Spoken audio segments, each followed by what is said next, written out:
एक घना जंगल था जहाँ एक छोटी सी चंचल और मेहनती छिपकली रहती थी जिसका नाम टिक्की था। और वह जंगल में हर सुबह निकलती थी अपने छोटे से थैले को लेकर, ताकि जंगल में फैले हुए हर तरह के कचरे को चुन सके, क्योंकि उसे सफाई करना और जंगल को सुंदर बनाना बहुत अच्छा लगता था। और वह सोचती थी कि अगर हर जानवर अपने आसपास सफाई रखे तो जंगल हमेशा हरा भरा और खुशहाल बना रहेगा। इसलिए वह हर सुबह उगते सूरज के साथ ही पेड़ों के नीचे, झाड़ियों के बीच और पगडंडियों के किनारे इधर उधर बिखरे पत्ते, टूटे हुए बीज, सूखी लकड़ियाँ, जानवरों द्वारा छोड़ा गया कचरा और कभी कभी चमकदार सिक्के भी उठाती थी, जिन्हें वह अपने थैले में डाल लेती थी। और इन सिक्कों को वह बहुत संभाल कर रखती थी, क्योंकि जंगल के एक कोने में एक बहुत प्रसिद्ध ढाबा था जो हाथी काका चलाते थे। और यह ढाबा अपने स्वादिष्ट खाने के लिए जंगल में हर किसी का पसंदीदा था। और ढाबे पर हर शाम जंगल के जानवर खाना खाने आते थे।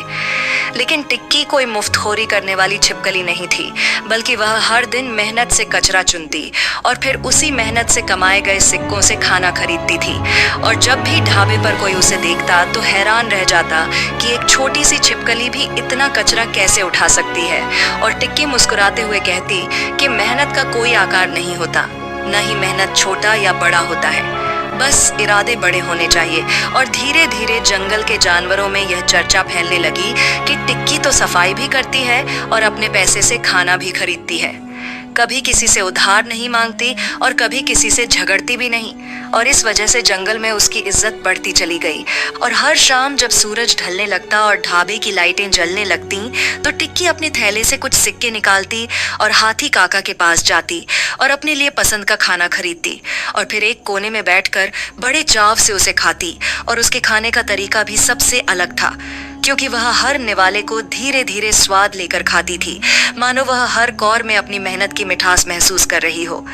और एक बार की बात है कि जंगल में जब बड़ी आंधी आई और पूरा जंगल कचरे से पट गया तो सारे जानवर परेशान हो गए, क्योंकि कचरा हर जगह फैल गया था और हर कोई सोच रहा था कि अब कौन सफाई करेगा। लेकिन टिक्की बिना किसी डर या चिंता के अपने थैले को लेकर निकल पड़ी और अकेले ही दिन भर में आधे जंगल का कचरा उठा लिया। और उस दिन उसे बहुत सारे सिक्के भी मिले, क्योंकि आंधी में कई जानवरों के सिक्के भी उड़कर इधर उधर बिखर गए थे। और शाम होते होते जब वह ढाबे पर पहुंची तो हाथी काका ने उसे देखकर कहा कि तुम तो सच में जंगल की सबसे मेहनती और समझदार छिपकली हो, जो न सिर्फ सफाई करती हो बल्कि ईमानदारी से अपने कमाए पैसों से खाना भी खरीदती हो। और तुम्हारे जैसा साहस और ईमानदारी हर किसी में नहीं होती।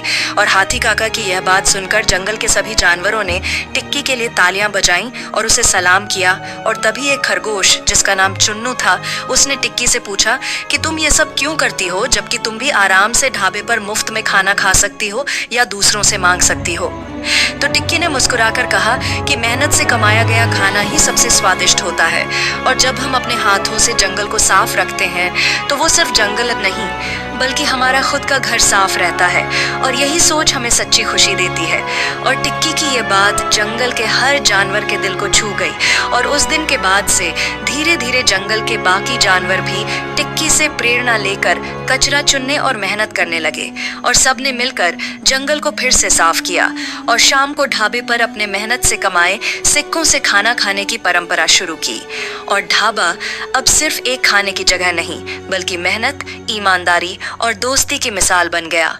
और जंगल के कोने कोने से जानवर वहां आते और टिक्की की कहानियां सुनते और उससे सीखते। और इस तरह जंगल में मेहनत और सफाई का माहौल बन गया। और टिक्की जंगल की आंखों का तारा बन गई। और हर दिन वह सुबह उठकर पहले जंगल को साफ करती, फिर अपने सिक्के इकट्ठा करती और शाम को ढाबे पर पहुंचकर अपने मनपसंद खाने का स्वाद लेती। और ढाबे पर हाथी काका भी अब उसे देखते ही मुस्कुराते और कहते कि देखो, जंगल की सच्ची रानी आ गई। और